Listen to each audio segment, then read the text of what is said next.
In today's video, I'm going to teach you how to alphabetize in Google Docs.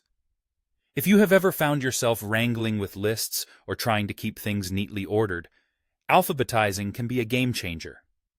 Whether you're organizing a roster, a to-do list, or any other type of document, it makes everything so much more manageable. First, let's get started by opening your preferred web browser. It could be Chrome, Firefox, Safari, or any other browser you prefer. Once your browser is open, navigate to your search bar and type in Google Docs. Hit Enter, and you should see a link to the official Google Docs homepage. Once you're on the Google Docs homepage, you'll want to open the document that you wish to alphabetize. If it's a document that you've been working on recently, it should appear on your landing page. If not, use the search bar at the top of your Google Docs dashboard to locate your file. Click on the document link, and it should open up in a new tab or window.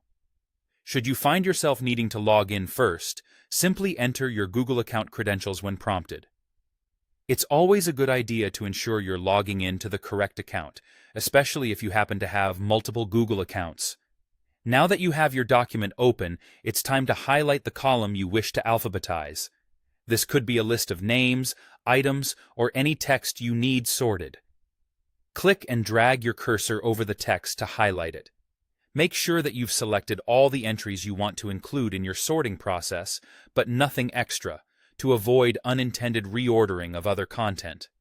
With the desired column selected, use your mouse to right-click on it.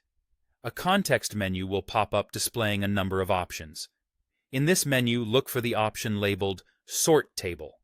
Hover over it, and you will see additional options to sort your text either in ascending, AZ, or descending, ZA order. Choose the one that fits your needs by clicking on it. After selecting your sorting preference, you'll notice that the text in your column is now reordered. Not only does Google Docs sort the selected text, but it also aligns the corresponding rows to ensure the relationship between columns is maintained. This means the information in the rest of your document remains coherent and logical. That wraps up our process for alphabetizing in Google Docs. Now, with just a few simple clicks, you can keep your documents neat and efficiently organized. Whether you're editing short lists or lengthy tables, these steps will help you maintain clarity in your work.